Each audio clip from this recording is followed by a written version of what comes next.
Mengenai Nabi Muhammad dalam Taurat dan Injil, sebagaimana disebutkan dalam surat As-Saff ayat 6, bahwa Nabi Muhammad telah diramalkan dan dinubuatkan dalam Taurat dan Injil. Itulah sebabnya kenapa aku termotivasi untuk membuat video ini. Nah, Rabbanes mengutip surat As-Saff ayat 6. Yuk kita baca bersama Al-Quran surah 61 ayat 6. Dan dalam kurung ingatlah, ketika Isa putra Maryam berkata, "Wahai Bani Israel, sesungguhnya aku utusan Allah kepadamu yang membenarkan kitab dalam kurung yang turun sebelum aku, yaitu Taurat, dan memberi kabar gembira dengan seorang rasul yang akan datang setelahku, yang namanya Ahmad, dalam kurung Muhammad." Namun, ketika rasul itu datang kepada mereka dengan membawa bukti-bukti nyata, mereka berkata ini adalah sihir yang nyata. Nah, pada video-video sebelumnya, saya sudah menjelaskan bahwa Isa yang ada di dalam Al-Quran bukan Yesus yang ada di dalam Alkitab. Karena Yesus yang ada di dalam Alkitab bukan cucu Imron. Dan semua orang tahu bahwa Yesus yang ada di dalam Alkitab lahir di kandang domba, bukan di bawah pohon korma. Jadi, siapa orang yang bernama Isa cucu Imron yang lahir di bawah pohon korma? Saya nggak tahu. Yang pasti, Isa cucu Imron yang lahir di bawah pohon korma itu bukan Yesus yang ada di dalam Alkitab. Apakah benar ada orang yang bernama Isa cucu Imron yang lahir di bawah pohon korma? Silakan pertanyakan Al-Quran. Jadi paham ya? Kalau ada teman-teman muslim yang merujuk Al-Quran surah 61 ayat 6 untuk berkata bahwa Yesus yang ada di dalam Alkitab bernubuat tentang kedatangan Rasul Ahmad, kalian salah alamat. Nah, sekarang kalian lihat sendiri bahwa Al-Quran berkata, Isa memberitakan seorang rasul yang bernama Ahmad. Benar ya? Kalian lihat gak ada tanda kurung di situ? Tanda kurung Muhammad. Apa artinya tanda kurung itu? Artinya, nama yang tertulis di dalam Al-Quran adalah Ahmad, tetapi dikoreksi oleh manusia menjadi Muhammad. Kenapa nama yang tertulis di situ adalah Ahmad dan harus dikoreksi menjadi Muhammad oleh manusia? Yang pertama, apakah Allah salah sebut nama? Seharusnya Muhammad, tetapi Allah salah sebut nama sehingga menjadi Ahmad. Oleh sebab itu butuh dikoreksi oleh manusia dengan menggunakan tanda kurung. Yang kedua, yang Allah maksud memang Ahmad, bukan Muhammad. Umat muslim yang tambah-tambahin sendiri firman Allah dengan tanda kurung supaya cocok menjadi Muhammad. Padahal yang dimaksud adalah Ahmad. Siapa Ahmad yang dimaksud? Mungkin Ahmad Dedat, mungkin Ahmad Dhani, atau mungkin Ahmad-Ahmad yang lain. Saya nggak tahu, dan itu tugas kalian yang muslim untuk bertanya-tanya. Kenapa di situ namanya disebut Ahmad, bukan Muhammad? Kalau kamu coba membantah dengan berkata bahwa Ahmad sama dengan Muhammad, berarti kamu menjawab dengan pilihan nomor 1. Allah salah sebut nama. Seharusnya Allah menyebut nama Muhammad, bukan Ahmad. Kalau kamu berkata bahwa Ahmad sama dengan Muhammad, coba sekarang kamu jawab pertanyaan saya. Bolehkah umat muslim bersyahadat dengan mengucapkan nama Ahmad? Bersaksi bahwa Ahmad adalah Rasul Allah. Di Al-Quran tertulis bahwa nama Rasul yang dijanjikan adalah Ahmad kan? Kenapa kalian tidak boleh bersaksi bahwa Ahmad adalah Rasul Allah? Kalau Ahmad dan Muhammad itu sama. Jadi jelas ya? Al-Quran surah 61 ayat 6 ini aja udah cukup untuk membantah bahwa Muhammad adalah Nabi yang dijanjikan. Karena Nabi yang dijanjikan menurut Al-Quran surah 61 ayat 6 adalah Ahmad, bukan Muhammad. Kecuali teman-teman yang muslim mau berkata bahwa Allah salah sebut atau Al-Quran sudah korup sehingga perlu dikoreksi oleh manusia dengan tanda kurung. Oke? Yuk kita lanjut. Nah, mengenai nubuatan yang akan kita bahas ini berkaitan erat dengan firman Allah pada surah Al-Baqarah ayat 146, di mana sebenarnya orang-orang Yahudi maupun Nasrani sebenarnya mereka lebih mengetahui ciri-ciri dari Nabi Muhammad SAW sebagaimana informasi yang terdapat dalam kitab mereka. Nah, Rabbanes menyebut surah Al-Baqarah ayat 146. Yuk kita baca Al-Quran surah 2 ayat 146. Orang-orang yang telah kami beri kitab dalam kurung Taurat dan Injil mengenalnya dalam kurung Muhammad seperti mereka mengenal anak-anak mereka sendiri. Sesungguhnya sebagian dari mereka pasti menyembunyikan kebenaran, padahal mereka mengetahui dalam kurungnya. Nah, poin pertama yang saya ingin teman-teman perhatikan adalah tanda kurung. Kenapa mesti dikoreksi pakai tanda kurung lagi oleh manusia? Kenapa Allah tidak menyebut nama Muhammad di situ? Apa? Bahasa Arab. Kalau Allah berkata bahwa orang-orang yang telah kami berikan Taurat dan Injil mengenal Muhammad dalam bahasa Arab, kan nggak perlu dikasih tanda kurung lagi oleh manusia. Dikasih tanda kurung karena memang dalam bahasa Arabnya nggak ada. Kenapa Al-Quran, firman Allah yang katamu sempurna, harus dikoreksi lagi dan lagi dan lagi oleh manusia? Masa firman Allah harus dikoreksi dengan tanda kurung oleh manusia? Saksikan betapa sintingnya orang ini. Ketika Christian Prince menuduh penerjemah Al-Quran menambahkan kata-kata dalam tanda kurung sebagai tindakan pemalsuan, sesungguhnya Christian Prince lah yang memalsukan dan melencengkan terjemahan Al-Quran gara-gara mengabaikan tanda kurung. Padahal kata-kata dalam tanda kurung ini diselipkan oleh penerjemah Al-Quran. Kata-kata dalam tanda kurung ini diselipkan oleh penerjemah Al-Quran sebagai benteng untuk melindungi dan menuntun siapa saja yang membacanya. Apakah Christian Prince mengerti ini? Dia tidak tahu.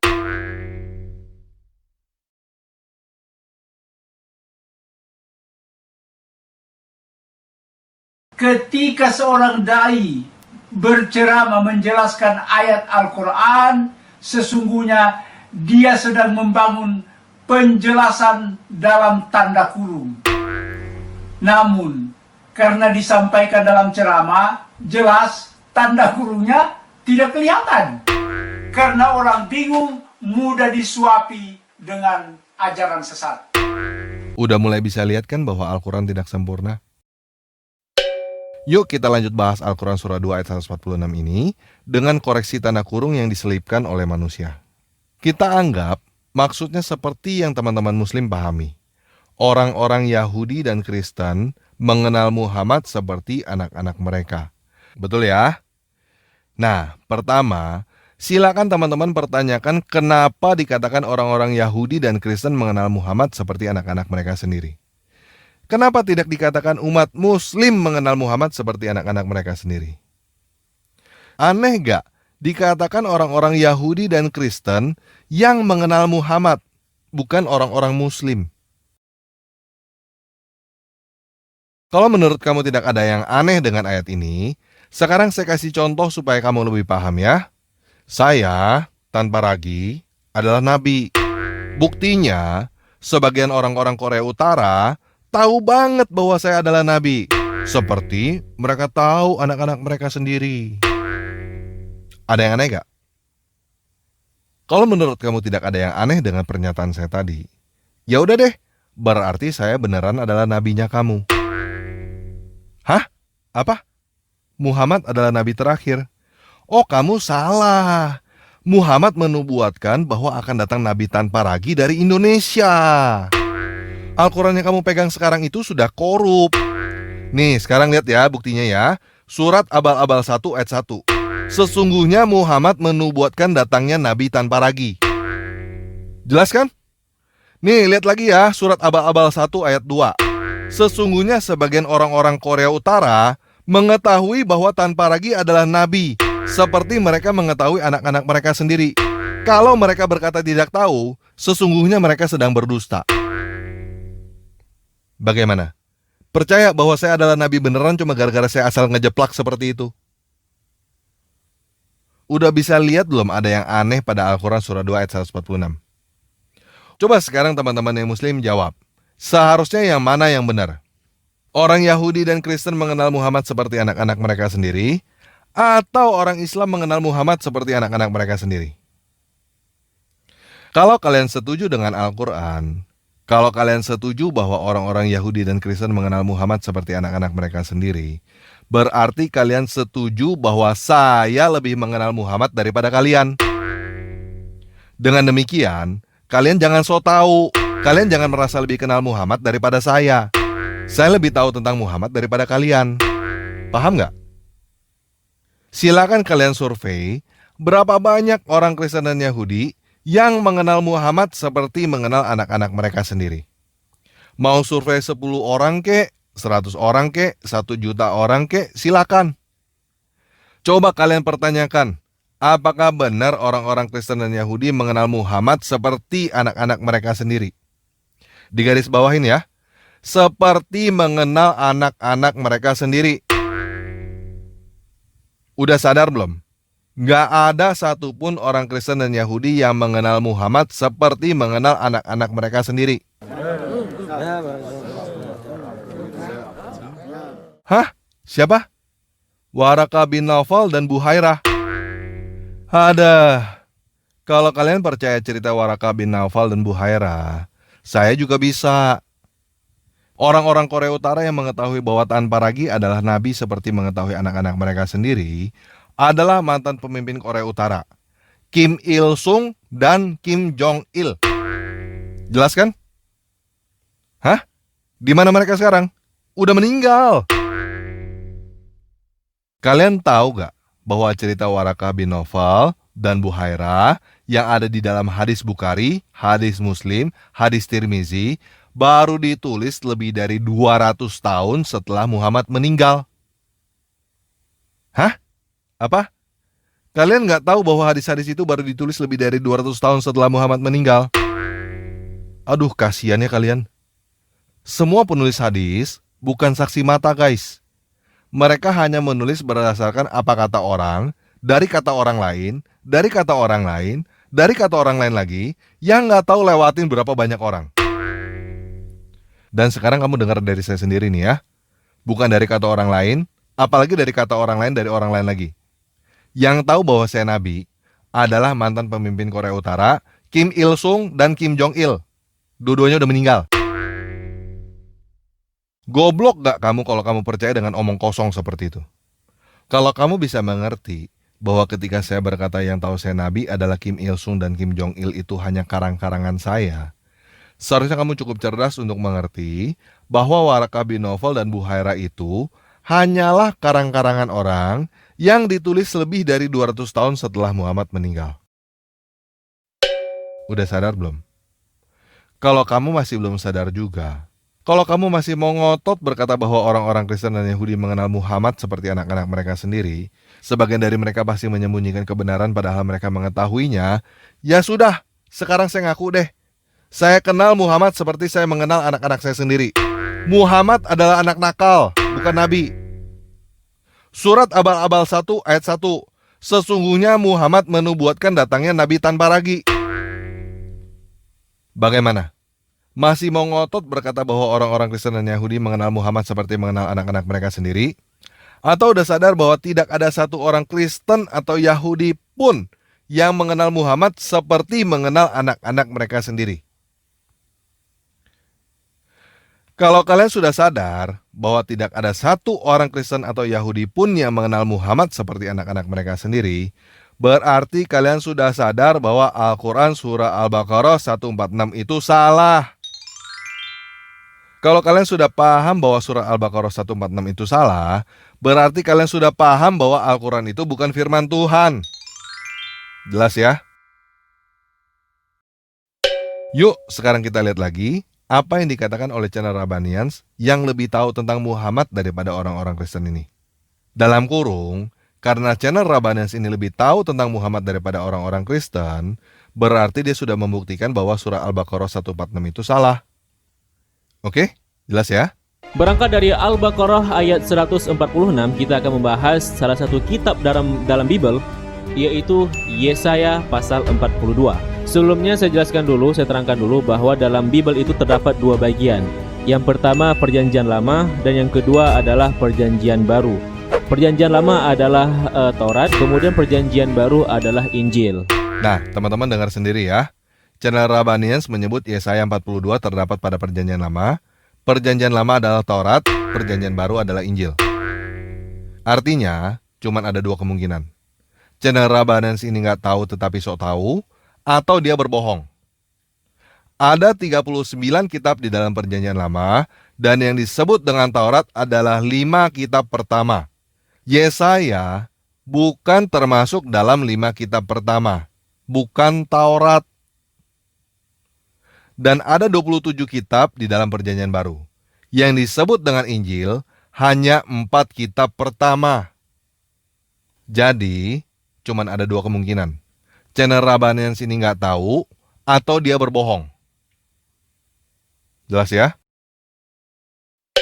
Nah, karena dia berkata bahwa nubuat tentang Muhammad ada di kitab Yesaya, bukan di Taurat dan bukan di Injil, berarti dia membuktikan bahwa Al-Quran salah lagi. Karena tidak ada satupun ayat di dalam Al-Quran yang berkata bahwa nubuat tentang Muhammad adanya di Yesaya. Al-Quran berkata bahwa nubuat tentang Muhammad adanya di Taurat dan Injil. Kenapa tidak ada satu ayat pun di dalam Al-Quran yang berkata bahwa nubuat Muhammad ada di Yesaya? Apakah Allah lupa kasih tahu bahwa ada nubuat tentang Muhammad di Yesaya? Atau Al-Quran sudah korup? Seharusnya ada ayat dari Allah yang berkata bahwa nubuat tentang Muhammad ada di Yesaya, tetapi sekarang udah nggak ada. Sekarang teman-teman udah paham belum? Klaim channel Rabbanans bahwa ada nubuat tentang Muhammad di kitab Yesaya hanya menunjukkan bahwa channel Rabbanans lebih hebat daripada Allah. Allah aja nggak tahu ada nubuat tentang Muhammad di kitab Yesaya. Paham ya? Yuk, sekarang kita dengar lagi dia ngoceh apaan. Untuk membuktikannya, mari sama-sama kita kaji Yesaya pasal 42 ini. Pada ayat pertama menjelaskan mengenai nubuatan terhadap sosok rahasia ini yang sangat istimewa. Ayatnya berbunyi, "Inilah hambaku yang kudukung, orang pilihanku yang menyenangkan hatiku." Nah, hambaku dalam bahasa Arab dikenal dengan sebutan abdun. Hambaku yaitu hamba Tuhan dalam bahasa Arab disebut dengan Abdullah. Sedangkan orang yang aku pilih dalam bahasa Arab disebut dengan Mustafa. Dan orang yang aku senangi yaitu Tuhan senangi, maka dalam bahasa Arab disebut dengan Habibullah. Nah, ketiga-tiganya Abdullah, Mustafa, dan Habibullah merupakan nama lain dari Nabi Muhammad SAW. Oke, kata channel Rabbanans, Abdullah, Mustafa, dan Habibullah adalah nama lain dari Muhammad kan? Benar ya? Yuk kita baca lagi Al-Quran surah 61 ayat 6. Sesungguhnya aku utusan Allah kepadamu yang membenarkan kitab dalam kurung yang turun sebelum aku, yaitu Taurat, dan memberikan kabar gembira dengan seorang rasul yang akan datang setelahku, namanya Ahmad, dalam kurung Muhammad.